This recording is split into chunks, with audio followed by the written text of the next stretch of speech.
Before we get into today's show, let me tell you about HubSpot. If you're hustling in the trenches to build a business or bootstrapping one of your own, let's talk about an AI-powered tool that can lighten up your workload a bit. HubSpot's Campaign Assistant is a game changer for creating marketing campaigns at scale. It quickly turns your key selling points into a cohesive pitch, which helps you deliver knockout emails, ads, and landing pages in minutes. So let Campaign Assistant take care of the campaigns so you can get back to growing your business. Work smarter, not harder at HubSpot.com/campaign-assistant. Good morning, everyone. It is Tuesday, July 11th. I'm Rob Litterest. I'm here with The Hustle's managing editor, Ben Berkley, and this is The Hustle Daily Show.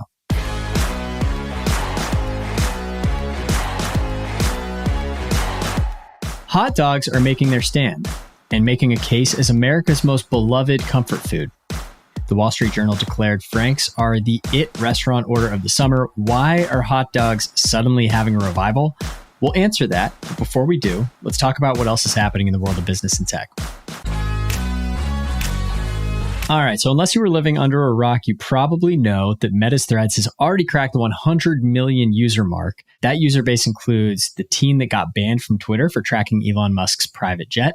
It does not include anyone in the European Union, as the new platform navigates compliance concerns with the EU's Digital Markets Act, which goes into effect next year. Meanwhile, Twitter traffic is, and I quote, tanking, says Cloudflare CEO Matthew Prince. Web traffic was down 11% to start this month compared with the same days in 2022. Rob, you know what's really astonishing here is just the speed. I mean, Threads reached the 100 million milestone in just 5 days. And I know earlier this year, everyone was hailing OpenAI for getting 100 million on ChatGPT. I think that took 2 months. And that record was just demolished here.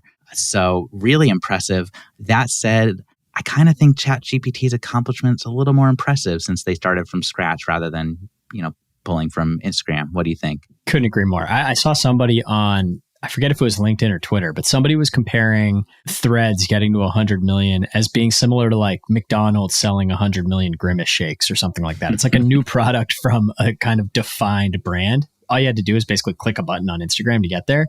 Yeah, couldn't agree more. OpenAI, I think, is still the big story, still the more impressive story. And we'll see if Trends actually survives. It'll be really interesting to see what ends up happening there. Thank you also for the absolute horror of imagining millions of Grimace shakes out there in the world and what would happen. It's a lot to think about. On the high seas, Royal Caribbean plans to debut the world's biggest cruise ship in January. The 1,200-foot-long behemoth can accommodate 5,600 guests and 2,300 crew members. It's the size of 5 Titanics and has the largest onboard water park because, of course, it does.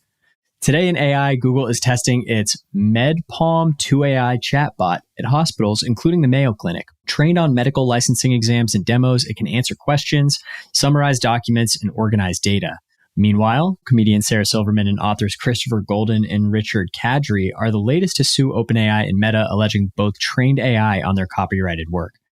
Senator Chuck Schumer wants the FDA to investigate Logan Paul and KSI's Prime energy drinks, which has 2 times more caffeine than Red Bull and is extremely popular among children. This one is kind of scary to me, I got to say, Rob. So we're looking at 5 times the caffeine of a standard Coca-Cola here. Wow. Yeah. Each can has 200 milligrams of caffeine.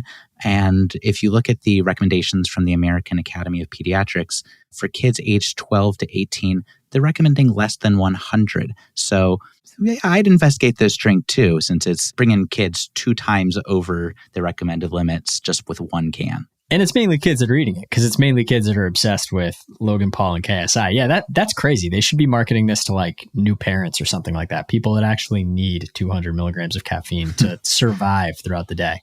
Yeah, I mean, I will say I don't think I could ever try this. I think it would cause some sort of earthquake inside my body. So I'm really interested to see where this one goes. Well, Ben, it's a sad day in internet land. We are going to bid farewell to GiphyCat, the long-running site for making, uploading, and sharing GIFs told users to save their content before September 1st, at which point it will all be purged. Snap acquired GiphyCat in 2017. In the automotive world, EV inventory across U.S. auto dealers has increased 350% this year, but the sales are not keeping pace, according to Cox Automotive. Just ask Genesis, which is Hyundai's luxury brand, which moved just 18 of its $80,000 electric G80 sedans last month. Yikes. And lastly, before we get into hot dogs, a Massachusetts library had a book returned after 119 years.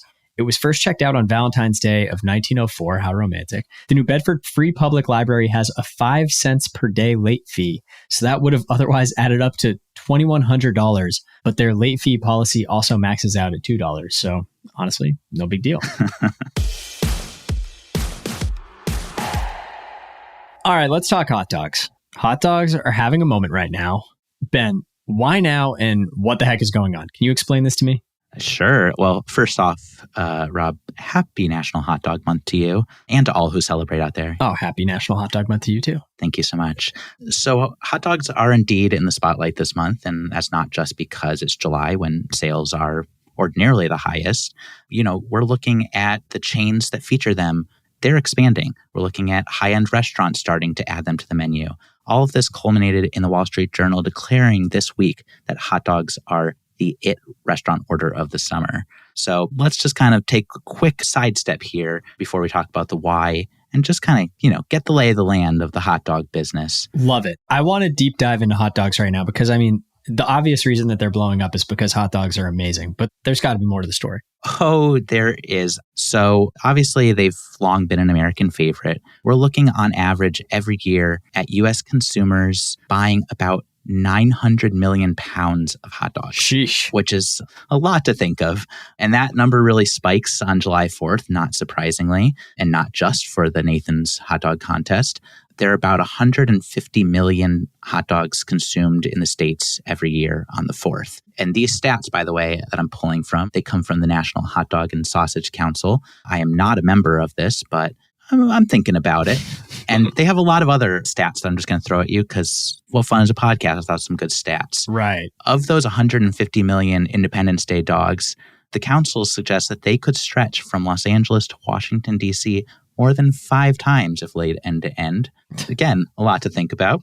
Also, one thing that surprised me was that Los Angeles is actually the #1 hot dog eating city, beating New York out for the prize. That is really surprising to me. I would not have thought LA was the hot dog capital of America. I guess you put enough people in Dodger Stadium and feed them Dodger dogs, you'll get close to the annual 30 million pounds of hot dog that are eaten in Los Angeles every year. And then the other thing I'll just say is during peak hot dog season, which we're maybe starting to see expand, but in this case, we're talking Memorial Day to Labor Day, Americans typically consume 7 billion hot dogs, which is a Joey Chestnut-esque 818 hot dogs per second over that period. Again, that's Memorial Day to Labor Day. That is absolutely insane. It is. I'm not going to lie. I think I probably contribute about 3 of them to that 7 billion totals. And I wish it was more. I love hot dogs. Well, I got so much more hot dog stuff coming at you. Let's go. So first off, the last thing I'll just get you with is just the numbers here, the financials, if you will. Last year's retail sales were north of $3 billion in the U.S. So the hot dog industry has been and remains a very prominent part of the food scene, but now it's starting to really take off in a different way. This is what I'm curious about. Like, why are hot dogs infiltrating restaurants? So I think one thing that you're looking at here with hot dogs is they are both high class and low class all at once. They're not pretentious. They're very nostalgic. They just hit that sweet spot in the same way that the hamburger or apple pie. And I think that this is a moment where brands, obviously in a time where you can't move an inch without hearing about Barbie, or, Indiana Jones is in theaters. All these different things are going on right now where nostalgia is really key. I think this is a moment where a lot of different restaurants are really edging in there. Yeah. So you have this nostalgia element. You're also seeing it can be a really fun canvas for novelty, Totally. which always draws people in. There's that viral hot dog in New York City that costs $29 right now that was tearing up the internet the other day. That's kind of a symptom of the larger movement toward adding them to menus. You're seeing a lot more attention to, say, Five Guys and Shake Shack having hot dogs on their menu. You're seeing chains like Wiener Schnitzel and Portillo's, which were regional chains largely, but they're starting to expand nationally right now. So there's just like a very solid wave going through the food business right now where hot dogs are really just showing up on menus. I love it. You said it best. You said they're a blank canvas for innovation. And I think it's really funny. Like anytime I eat a hot dog with somebody, like everybody puts different stuff on it. You know, everybody has their different kind of quirks of what they want as far as toppings. And they're just kind of a fun food. Like you said, they're nostalgic. They remind you of your childhood. I get it. I hope every restaurant starts serving hot dogs, Ben. Yeah, they're also obviously, aside from that $29 one, generally pretty cheap. Exactly. Costco and Sam's Club with their sub $2 hot dog combos drawing people in. So, you know, that's another reason why in tighter economic times, you're going to see a lot more hot dogs probably showing up. Love it.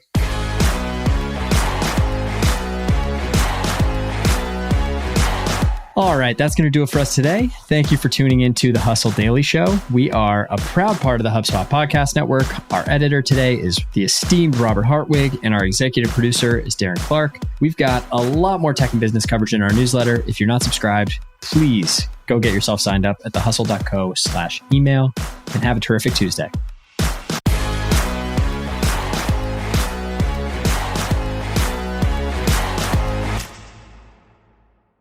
Let me tell you about a show that I've been loving lately. It's called Entrepreneurs on Fire. It's hosted by the incredible John Lee Dumas. It's available now on the HubSpot Podcast Network. Entrepreneurs on Fire stokes inspiration and shares strategies to fire up your entrepreneurial journey and create the life that you've always dreamed of. I'm a big fan of this podcast. It has energy, it has value, and it's all about learning about entrepreneurship. I was just listening to an episode the other day. JLD interviewed Jay Rogers, who was such a wealth of information. He kind of went into how entrepreneurship chooses you. You don't necessarily choose it, and that failure only happens when you stop trying to win. A lot of gems in this one. So I highly recommend checking out that particular episode along with the rest. So go listen to Entrepreneurs on Fire wherever you get your podcasts. Hey guys, if you listen to the Hustle Daily Show on Google Podcasts, we want to let you know that the option will no longer be available pretty soon. Google is sunsetting its podcast app sometime in early 2024 in favor of YouTube Music, and we want to give you a heads up before it's too late, since that time's almost here. The Hustle Daily Show is available everywhere and anywhere that you listen to podcasts, like Apple Podcasts and Spotify. If you're using YouTube Music, we are there as well. If you're an Android fan, there are plenty of apps like Overcast, Pocket Casts, Player FM, and more. So just search for us wherever you decide to listen to your favorite podcasts.